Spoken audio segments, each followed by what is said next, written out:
పాడి రైతులకు నమస్కారం. నేను డాక్టర్ నాగేంద్రబాబు.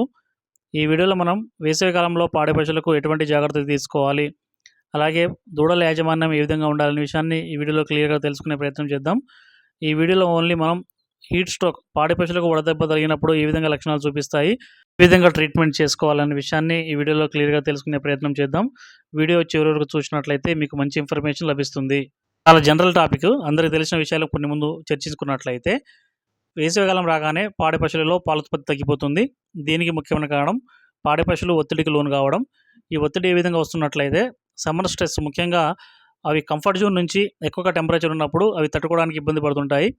ఇలా వాడి బాడీని అవి సెట్ చేసుకునే క్రమంలో పాలోత్పత్తి తగ్గిస్తాయి.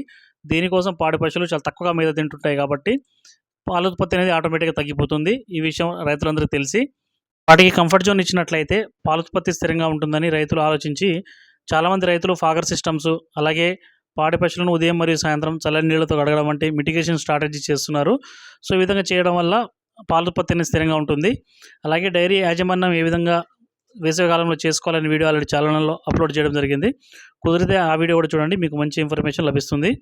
సో ముఖ్యంగా హీట్ స్ట్రోక్ వడదెబ్బ చూసినట్లయితే పాడి పశువుల్లో ఏ విధంగా లక్షణాలు ఉంటాయనే విషయాన్ని ప్రతి పాడి రైతు ఖచ్చితంగా తెలుసుకుని ఉండాలి. ఎందుకంటే హీట్ స్ట్రోక్ వల్ల పాడి పశువు చనిపోయే అవకాశం ఉంది. ఒక పాడి పశువు చనిపోయినట్లయితే రైతుకు 1,00,000 నుంచి 2,00,000 వరకు లాస్ వచ్చే అవకాశం ఉంది. కాబట్టి హీట్ స్ట్రోక్ ఏ విధంగా లక్షణాలు ఉంటాయని రైతు ఖచ్చితంగా తెలుసుకోవాలి. అలాగే ఎటువంటి ప్రథమ చికిత్స చేసుకోవచ్చు, అలాగే వైద్యం ఏ విధంగా చేయించాలి డాక్టర్ తోటి అనే విషయాన్ని కూడా మీకు తెలిసినట్లయితే చాలా తొందరగా వాటిని మనం రికవర్ చేసుకునే అవకాశం ఉంటుంది. పాడి పశువు అనేది లేదా దూడలు అనేవి అధిక ఉష్ణోగ్రతతో బాధపడుతుంటాయి. 104 నుంచి 106 వరకు ఫీవర్ ఉండే అవకాశం ఉంటుంది. అలాగే నోటి ద్వారా శ్వాస తీసుకుంటాయి. దీన్ని లాబర్డ్ బ్రీతింగ్ అంటారు. సో నోటి ద్వారా శ్వాస తీసుకున్నప్పుడు మనం వాటిని ఎక్కువ టెంపరేచర్ ఉండి నోటి ద్వారా శ్వాస తీసుకుంటున్నట్లయితే ఖచ్చితంగా మనం దాన్ని హీట్ స్ట్రోక్ కింద మనం సస్పెక్ట్ చేసుకోవచ్చు. అలాగే నోటి నుంచి చొంగ కారుతుంటుంది. ఇది చాలా ముఖ్యమైన సిమ్టమ్ ఇది. అలాగే పాడి పశువు మేత మేయకుండా నీరసంగా ఉంటుంది.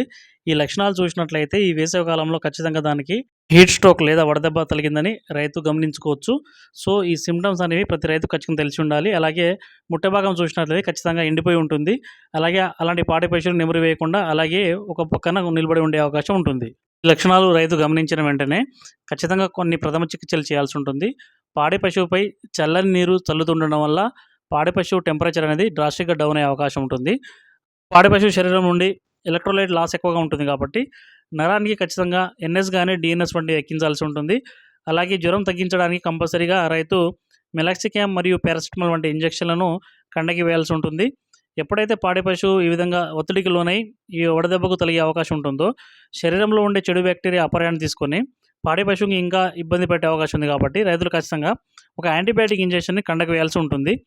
ఎప్పుడైతే పాడి పశువులు ఈ విధంగా ఇబ్బంది పడుతుంటాయో అరళ్ళ పుట్టలో ఉండే చెడు బ్యాక్టీరియా ఎక్కువగా ఉండడం వల్ల బి కాంప్లెక్స్ ప్రొడక్షన్ ఆగిపోతుంది. సో ఈ బి కాంప్లెక్స్ ప్రొడక్షన్ ఆగిపోయినప్పుడు పాడి పశువుకు నర్వ్ వీక్నెస్ అని రావచ్చు, లేదా కొన్నిసార్లు నర్వస్ సిమ్టమ్ చూపించే అవకాశం కూడా ఉంది. కాబట్టి ఖచ్చితంగా బి కాంప్లెక్స్ ఇంజెక్షన్లను ముఖ్యంగా ట్రైబివట్ లాంటి కండకు వేసినట్లయితే చాలా తొందరగా రికవర్ ఉండే అవకాశం ఉంటుంది.